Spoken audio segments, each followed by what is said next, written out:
नमस्कार मित्रांनो, मी आहे आशिष बाजपेयी आणि आज आम्ही आहोत नवनीत राणा यांच्या बूथमध्ये.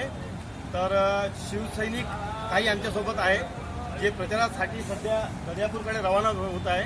तर आपण त्यांचे मत जाणून घेऊया या माझ्यासोबत. मोदी सरकार हिंदुहृदय सम्राट श्रीमान बाळासाहेब ठाकरे यांचा, नरेंद्र मोदी साहेबांचा, एकनाथ शिंदे साहेबांचा, धर्म साहेबांचा, अबकी बार, अबकी बार, अमरावती में क्या खिलेगा, अमरावती में क्या खिलेगा, जय श्री राम, जय श्री राम, जय श्री राम, जय श्री राम, जय छत्रपती शिवाजी महाराज की. तर आपल्यासोबत आहे उपजिल्हा प्रमुख शिवसेनेचे प्रितेशजी अवघड. प्रितेश भाऊ, काय प्लॅनिंग आहे तुमचं आजचं? आम्ही आपल्या जिल्ह्याचे संपर्क प्रमुख कॅप्टन अभिजितदादा अडसूळ यांच्या आदेशानुसार आणि आनंदरावजी अडसूळ यांच्या आदेशानुसार आपल्या जिल्ह्यामधल्या सर्व शिवसेनेचे पदाधिकारी हे ताकदीने आणि जोमाने महायुतीच्या उमेदवार नवनीत ताई राणा यांना निवडून आणण्यासाठी घरोघरी जाऊन प्रचार करत आहे. आपल्या प्रत्येक मोहल्ल्यात कॉर्नर मीटिंग घेऊन शिवसैनिक त्या पद्धतीनं प्रचार करत आहे. ज्या पद्धतीने इथल्या शिवसैनिकांनी आनंदरावजी अडसूळ साहेबांना या ठिकाणी जिल्ह्याचं दोन वेळा प्रतिनिधित्व करण्यासाठी जे युवाचं रान केलं होतं, त्याचप्रमाणे यावेळेस महायुतीच्या उमेदवार सौ नवनीतताई राणा यांना निवडून आणण्यासाठी त्याच जोमाने शिवसेनेचा प्रत्येक शिवसेनेचा पदाधिकारी हा आपल्या जीवाचं रान करून नवनीतताई राणा यांना विजय करण्यासाठी त्या ठिकाणी अतोनात प्रयत्न करत आहेत. ठीक आहे, खूप खूप धन्यवाद तुमचे. एक वेळा पुन्हा तुम्हाला शुभेच्छा. जय भवानी, जय भवानी, जय श्रीराम, जय जय श्रीराम. भारतीय जनता पार्टीचा विजय असो, भारतीय जनता पार्टीचा विजय असो. जय श्रीराम, जय श्रीराम. शिवसेना शिवसेना. जिंदाबाद. तर प्रितेश भाऊ, आपल्या इथं काँग्रेसचे म्हणजे प्रतिद्वंदी बलवंत भाऊ वानखडे उभे आहेत. तर त्यांच्याबद्दल तुमचं काय म्हणणं आहे? असं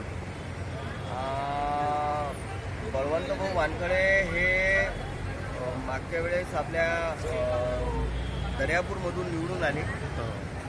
निवडून आल्याच्या नंतर त्यांनी ज्या ठिकाणी जे काही समजा काम आहे ते काम तिथली जनता त्यांच्यावर नाखुश आहे की त्यांनी जे काही काम करायला पाहिजे होतं ते त्या प्रमाणात तिथलं काम दिसून येत नाही आणि ते विधानसभेमध्ये बोलतानाही दिसत नाही. आता ते प्रतिनिधी विधानसभेत बोलू शकत नाही, ते प्रतिनिधी लोकसभेत काय बोलणार अशा पद्धतीचं घरोघरी चर्चा आहे. अच्छा. आणि त्याच्यातल्या त्याच्यात ज्या पद्धतीनं काँग्रेसची होती पहिलेपासून काँग्रेसची जी नीती राहिली की एका घराण्याची सत्ता आणि ते जे काही ठरवतील त्या पद्धतीचं मनमोहन सिंग त्या ठिकाणी बसून त्यांनी दिलेला आदेश त्यांना फॉलो करावा लागत होता. तशाच पद्धतीचं चित्र आज इथल्या काँग्रेसच्या उमेदवाराचा आहे. त्यांना जो काही समजा जिल्ह्याच्या नेतृत्वाकडून जो फॉलोअप येते, आदेश येते, तो हे एकंदरीत फॉलो करतात. बस म्हणजे त्यांना तेवढाच बोलायचा अधिकार आहे. आणि दुसरा विषय असा आहे की त्यांनी ते 100 रुपयाच्या स्टॅम्पवर 8-9 मुद्दे जे लोकांसमोर मांडले की बा आपल्या जे काही त्या मुद्द्यामध्ये आहे, तर मला असं वाटते की ते त्यांचा जो स्टॅम्प जो आहे तो त्यांच्या स्टॅम्पचं मी एक त्याची प्रत जी आहे ते वाचली. पण माझ्या माहितीनुसार आणि मी विचारलेल्या जिल्ह्यातल्या आजूबाजूच्या बुद्धिजीवी लोकांना हा स्टॅम्प दाखवून तो विचारला मी, तर त्यांनी अशा प्रकारे त्याच्यावर प्रतिक्रिया दिली की हे सर्व जे विषय आहे हे लोकसभेत पास करावं लागते, त्यानंतरच हे लोकांमध्ये आपण करू शकतो. म्हणजे ते लोकांमध्ये त्या पद्धतीनं ते योजना आपण केल्या जाईल. परंतु हे त्याच्यात असं म्हटलं आहे की बा स्वतः असं सर्व आपल्या जिल्ह्यातल्या म्हणजे जनतेला एक प्रकारचं एक आव्हान आहे की यांनी आजपर्यंत काँग्रेस एवढ्या वर्षीपासून या देशामध्ये राज्य करून राहिली, त्या काँग्रेसनी पूर्ण देश टाकून होता. जे नरेंद्रजी मोदी हे त्या ठिकाणी देशाच्या उचिताला, तिथल्या महिलेला, तिथल्या पीडिताला आज ह्या संविधानाचा लाभ भेटून राहिला, ते फक्त आणि फक्त नरेंद्रजी मोदीमुळेच भेटून राहिला. त्याच्यामुळं हे काँग्रेसनं लोकायले चुट्या बनावचं विषय बंद करा की संविधान खतरे में आणि हे खतरे में. आता मला असं वाटते की या पंचवार्षिक हे जे निवडणूक होणार आहे, या निवडणुकीच्या नंतर स्वतः गांधी कुटुंबच खतऱ्यात येणार आहे. त्याच्यामुळं अबकी बार 400 पार प्रत्येक लहान मुलापासून तर वयोवृद्धापर्यंत नरेंद्रजी मोदी यांच्या वर प्रेम आणि आशीर्वाद देऊन राहिलं. त्याच्यामुळं कोणीच त्या बाकीच्या भ्रमात न पडता फक्त नरेंद्रजी मोदी यांना पाहून त्या ठिकाणी आपल्याला कमळाला शिक्का मारायचा. जय श्रीराम. जय श्रीराम. खूप खूप धन्यवाद प्रिदेश भाऊ. भूषण भाऊ नागे आहेत आपल्यासोबत. काय म्हणणं आहे तुमचं भूषण भाऊ? जय महाराष्ट्र. मी भूषण नागे, तालुका संघटक शिवसेना.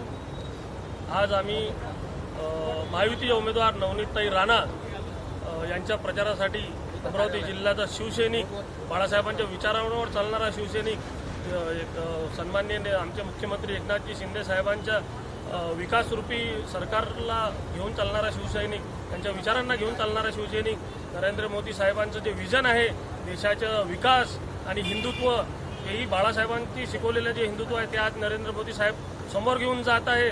त्याच हिंदुत्वावर सन्माननीय आपले उमेदवार नवनीतताई राणा ह्या नेहमी चालत आल्या.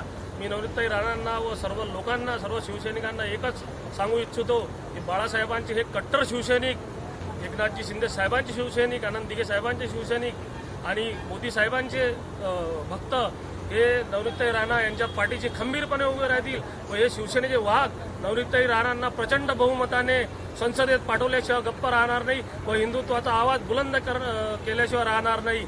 आणि जे काँग्रेस आज हद्दपार होत आहे, जे हिंदुत्वाला वेळोवेळी विरोध करते, त्या काँग्रेसला आम्ही धडा शिकवल्याशिवाय राहणार नाही.